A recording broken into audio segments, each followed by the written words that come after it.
Hi friends, welcome to Geethu's kitchen. ഇന്ന് ഞാൻ നിങ്ങളുമായിട്ട് ഷെയർ ചെയ്യാൻ പോകുന്നത് ഒരു കുമ്പളങ്ങാച്ചാറിന്റെ റെസിപ്പി ആട്ടോ. വളരെ എളുപ്പത്തിൽ സിമ്പിളായിട്ട് ഉണ്ടാക്കിയെടുക്കാൻ പറ്റുന്ന കുമ്പളങ്ങാച്ചാറാണ്. ഒരു കുഞ്ഞ് റെസിപ്പിയാണ്, എല്ലാവരും കാണണം. അപ്പോൾ വീഡിയോയിലേക്ക് പോകുന്നതിന് മുമ്പ് എൻ്റെ ചാനൽ ഒന്ന് സബ്സ്ക്രൈബ് ചെയ്ത് സപ്പോർട്ട് ചെയ്യണം. കൂടെ നോട്ടിഫിക്കേഷൻ ബെൽ ഐക്കൺ കൂടി ഒന്ന് ക്ലിക്ക് ചെയ്തേക്കണം കേട്ടോ. അപ്പോൾ കുമ്പളങ്ങാച്ചാറ് വെക്കാനായിട്ട് ഞാനൊരു ചീനച്ചട്ടി അടുപ്പത്തേക്ക് വെച്ച് കൊടുത്തിട്ടുണ്ട്. ഇനി അതിലേക്ക് ചെറുതായിട്ട് അരിഞ്ഞ കുമ്പളങ്ങയും കുറച്ച് വെള്ളം കൂടി ഒഴിച്ചു കൊടുത്തിട്ടുണ്ട്. ഇനി ഇതിലേക്ക് ആവശ്യത്തിന് ഉപ്പ്, മഞ്ഞൾപ്പൊടി, 3-4 പച്ചമുളക് കീറിയത് ഇട്ട് കൊടുക്കാം. എന്നിട്ട് നമുക്കൊന്ന് മൂടി വെച്ച് തിളപ്പിക്കാം. അപ്പോൾ നമ്മുടെ കുമ്പളങ്ങയൊക്കെ തിളച്ച് വന്നിട്ടുണ്ട്. ഞാനിതൊന്ന് ഇളക്കി കൊടുക്കുന്നുണ്ട്. എന്നിട്ട് നമുക്കിത് ചെറിയ തീയിൽ വെച്ചിട്ടൊന്ന് വേവിച്ചെടുക്കാം. കുമ്പളങ്ങ വേവുമ്പോഴേക്കും നമുക്ക് ഇതിൻ്റെ അരപ്പൊന്ന് തയ്യാറാക്കി എടുക്കാം. ഞാനൊരു മിക്സിയുടെ ജാറിലേക്ക് കുറച്ച് തേങ്ങ ഇട്ട് കൊടുത്തിട്ടുണ്ട്. ഏകദേശം ഒരു 1/4 മുറിയോളം തേങ്ങ ഇട്ട് കൊടുത്തിട്ടുണ്ട്. ഇതിലേക്ക് 2-3 അല്ലി വെളുത്തുള്ളിയും കുറച്ച് നല്ല ജീരകവും കറിവേപ്പിലയും കുറച്ച് തൈരും കൂടി ഇട്ടിട്ട് നല്ലതുപോലെ ഒന്ന് അരച്ചെടുക്കണം.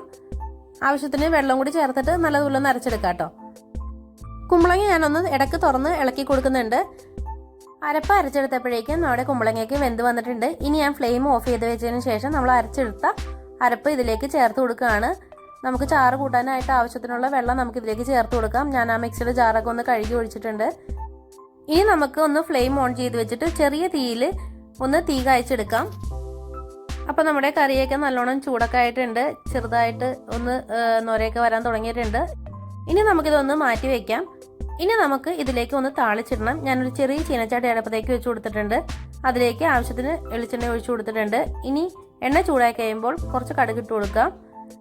കടുക് പൊട്ടി കഴിയാറാവുമ്പോഴേക്കും അതിലേക്ക് കുറച്ച് ഉലുവ ഇട്ട് കൊടുക്കാം. ഉലുവയൊക്കെ ഒന്ന് പൊട്ടി കഴിയുമ്പോൾ അതിലേക്ക് ആവശ്യത്തിന് കൊല്ലമുളക് ഇട്ട് കൊടുക്കാം. ഞാൻ കൊല്ലമുളകാണ് ഇട്ട് കൊടുത്തിട്ടുള്ളത്. ഇനി അതിലേക്ക് ആവശ്യത്തിന് കറിവേപ്പില ഇട്ട് കൊടുക്കാം. ഒരു 2 ഉള്ളി വട്ടത്തിൽ അരിഞ്ഞതും കൂടി ചേർത്ത് കൊടുത്തിട്ട് ഒന്ന് ഗോൾഡൻ കളർ ആവുന്നത് വരെ ഒന്ന് വഴറ്റിയെടുക്കാം. അപ്പോൾ ചെറുതായിട്ട് ഉള്ളിയൊക്കെ ഗോൾഡൻ കളറായപ്പോൾ ഞാൻ അടുപ്പത്തു നിന്ന് മാറ്റിയിട്ടുണ്ട്. ഇനി അതിലേക്ക് ഞാൻ കുറച്ച് കാശ്മീരി ചില്ലി പൗഡർ ചേർത്ത് കൊടുക്കുന്നുണ്ട്.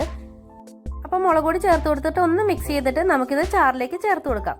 എന്നിട്ട് മണം പോകാതിരിക്കാനായിട്ട് അപ്പം തന്നെ ഒന്ന് മൂടി വയ്ക്കാം. അളിച്ചിട്ടതിൻ്റെ മണമൊക്കെ ഇരുന്ന് കഴിഞ്ഞപ്പോൾ ഞാനൊന്ന് തുറന്ന് ഇളക്കുന്നുണ്ട്. നല്ല അടിപൊളി കുമ്പളങ്ങാച്ചാറാണ്. വളരെ ഈസി ആയിട്ട് ഉണ്ടാക്കിയെടുക്കാവുന്ന കുമ്പളങ്ങാച്ചാറാണ്. പുളി പോരാന്നുണ്ടെങ്കിൽ കുറച്ചും കൂടി തൈര് ഒഴിച്ചു കൊടുക്കാം കേട്ടോ, താളിച്ചിടുന്നതിന് മുമ്പായിട്ട്.